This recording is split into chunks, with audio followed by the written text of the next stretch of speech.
যদি খালি মাথার মধ্যে নেন যে ফেরাউনের সময় যে পিরামিডগুলো কিভাবে তৈরি হলো, আপনার মাথা ঘুরে যাবে। এখনও আমরা এটা মিস্টেরিয়াস, মানুষ বের করতে পারছে না কিভাবে তৈরি হলো। আমরা তো বলি এখন গণিতের যুগ, খুব এগিয়ে যাওয়ার যুগ। এত সহজ ছিল না এই পিরামিডের গাণিতিক ক্যালকুলেশন মেলানো। গত লেকচারে বলেছিলাম যে বিশ্বের সবচেয়ে বড় বড় সেক্টরগুলো, যেমন অ্যালগোরিদম, যেটা ছাড়া আপনি এই বিশ্বের কোনো ডিজিটাল বিষয় করতে পারতেন না, এটা আসছে মুসলিমদের হাত থেকে। এই যে জাহাজ শিল্পের কথা বলেন, এক্সপোর্ট ইম্পোর্ট পুরোটাই কলাপস করতো জাহাজ শিল্প না থাকলে। এটা এসেছে নূহ আলাইহিস সালামের হাত দিয়ে। বিশ্বের ইতিহাসে এর আগে কোনো নৌযান তৈরি করা হয় নাই, হয়েছে? হয় নাই। এই যে আমরা বলি যে কেমিস্ট্রির কথা, জাবর ইবনে হাইয়ানের নাম শুনেছেন কিনা? কেমিস্ট্রির যে পর্যায় সারণীর মূল তত্ত্ব তিনি দিয়েছেন। ভূগোল, এই ভূগোলের জিওগ্রাফিক্যাল ম্যাপসগুলো মুসলিমরা দিয়েছে। মেডিকেল সায়েন্সের কথা বলেন, ইবনে সিনার বইগুলো পড়ে দেখেন, ওগুলো ছিল বেসিক বই। আপনি পাটিগণিতের কথা বলেন, বীজগণিতের কথা বলেন, সবগুলো তাদের। এই যে আমাদের অ্যাস্ট্রোনমি, জ্যোতির্বিদ্যা, এগুলো মুসলিমদের হাতে। বিশ্বের এমন কোনো সেক্টর নাই জ্ঞানের, ফিলোসফি। এই যে আপনি রাজি রাহিমাউল্লাহ তার বইগুলো পড়ে দেখেন, ইমাম গাজ্জালির বইগুলো পড়ে দেখেন, ফিলোসফির মূল থটসগুলো তারা দিয়েছিলেন। এখন কি হয়েছে, এগুলোকে সরিয়ে দিয়ে আমরা পশ্চিমা দর্শনগুলো চর্চা করি যেহেতু, আর সবাইকে গিলানো হচ্ছে এগুলোই সভ্যতা, এর বাইরে কোনো সভ্যতাই ছিল না। যে সভ্যতা এখনও ছেলে ছেলেতে বিয়ে করে, এরা মানুষকে সভ্য বানাতে চায়। দুর্ভাগ্য এখানে, ওরা এখনও ছেলে ছেলে বিয়ে করে এবং বলে যে এটা হচ্ছে বাক স্বাধীনতা, ব্যক্তি স্বাধীনতা, ব্যক্তি স্বাধীনতা।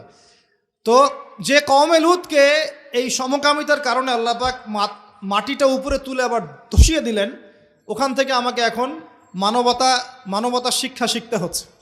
এরা মানবতার ধ্বজাধারী হয়ে আছে এখন, যাদের হাতে সারা বিশ্বের হাজার হাজার না লক্ষ লক্ষ মানুষের রক্ত লেগে আছে, রক্ত, ব্লাড।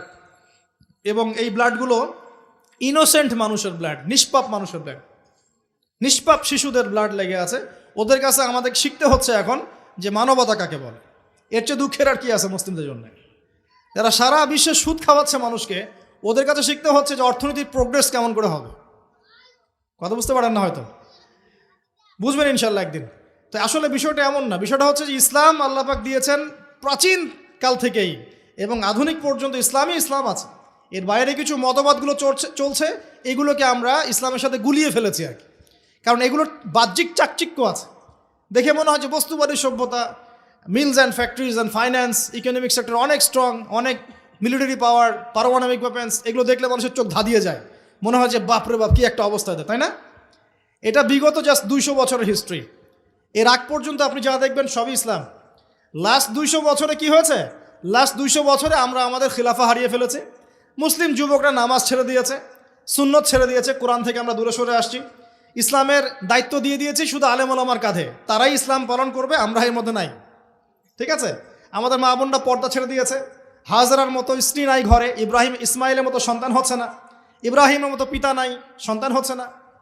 বস্তুবাদী, সারা জীবন দুনিয়া নিয়ে ব্যস্ত, বাড়ি গাড়ি, টাকা করে, স্ট্যাটাস, দ্যাটস অল। আমাদের এখন চিন্তা ভাবনা এরকম। যুবকরা দেখবেন যে ফিফা টিফা নিয়ে পড়ে আছে, নেইমার মেসি নিয়ে পড়ে আছে। ওদের চিন্তাই নাই যে আল্লাহ পাক যে তাকে পৃথিবীতে পাঠিয়েছেন দিনটা প্রচার প্রসার প্রতিষ্ঠা করার জন্য, ফিকিরই নাই। তো কেন হবে না আমাদের অবস্থা এখন এমন, সেটা বলে না। কত পার্সেন্ট মানুষ দেখাবেন নামাজ পড়ে 5 ওয়াক্ত? কত পার্সেন্ট মুসলিম দেখাবেন যে কোরআনটা বিশুদ্ধ করে তেলাওয়াত করতে পারে? যে জাতি কোরআন তেলাওয়াত করতে পারে না, ওই জাতি বিজয় পাবে নাকি? একটা বই লিখে আছে, একটা কমন মানে একটা ফেস, অনেক বই দেখেছি, একটা বই দেখলাম সেদিন যে অমুসলিমদের ব্যাপারে বলা হচ্ছে তারা হচ্ছে একটা ওর্স্ট জিনিস, মানে যেটা একটা খারাপ জিনিস, এর সফল প্রচারক। আর মুসলিমদের ব্যাপারে বলা হচ্ছে মুসলিমরা একটা সুপিরিয়র একটা জিনিস তাদের কাছে আছে, মানে ইসলাম, এর ওর্স্ট প্রচারক, মানে খারাপ প্রচারক।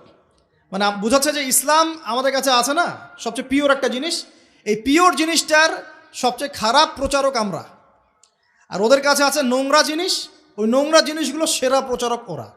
উল্টা, আমি বুঝতে পারছি না মনে হয়।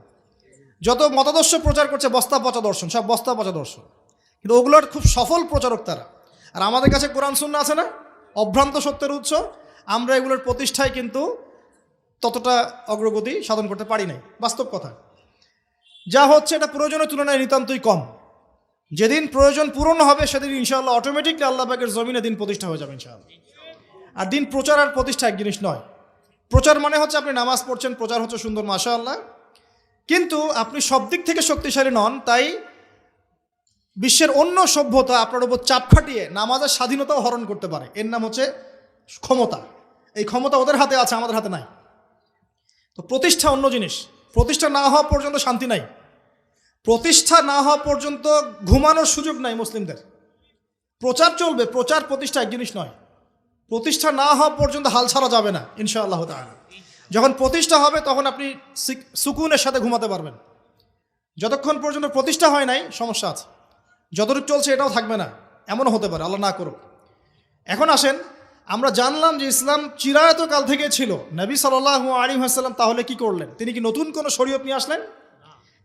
হ্যাঁ, তিনি শরীয়ত নিয়ে এসেছেন ঠিকই, কিন্তু তিনি নতুন কোনো ধর্ম প্রবর্তন করেন নাই। আমাদের একটা ভুল আছে কনসেপ্ট। আমরা বলি ইসলাম ধর্মের প্রবর্তককে নিচে লেখা থাকে সাধারণ জ্ঞান বইয়ে মুহাম্মদ সাল্লাল্লাহু আলাইহি ওয়াসাল্লাম। তা মুহাম্মদ সাল্লাল্লাহু আলাইহি ওয়াসাল্লাম কি ইসলাম নতুন করে প্রবর্তন করেছিলেন? বরং নতুন করে তিনি শরীয়তটা প্রচার করেছেন। তিনি কি লা ইলাহা ইল্লাল্লাহের দাওয়াত ছাড়া অন্য কোনো দাওয়াত দিয়েছেন? আর নূহ আলাইহিস সালামও তো লা ইলাহা ইল্লাল্লাহেরই দাওয়াত দিয়েছেন। আদম আলাইহিস সালাম কিসের দাওয়াত দিয়েছেন? লা ইলাহা ইল্লাল্লাহ। প্রত্যেক নবী কিসের দাওয়াত দিয়েছেন? ফেরাউনের সামনে মূসা কি বলেছেন? আল্লাহ ছাড়া কোনো ইলাহ নাই, তুমি তার ইবাদত করো, তাই না? তাহলে প্রত্যেক নবী লা ইলাহা ইল্লাল্লাহের দাওয়াত দিয়েছেন। নবী সাল্লাল্লাহু আলাইহি ওয়াসাল্লামের সময় এটাকে রিফর্ম করা হয়েছে, শরীয়তটাকে নতুন নবায়ন করা হয়েছে। তো নবী সাল্লাল্লাহু আলাইহি ওয়াসাল্লামের শরীয়ত আসার পর আগের শরীয়তগুলো চলবে কিনা? চলবে? যদি কেউ মনে করে নবী সাল্লাল্লাহু আলাইহি ওয়াসাল্লামের শরীয়ত আসার পরেও আগেরগুলোও চলবে, তাহলে কুফরের মতো থাকবে, থাকবে না?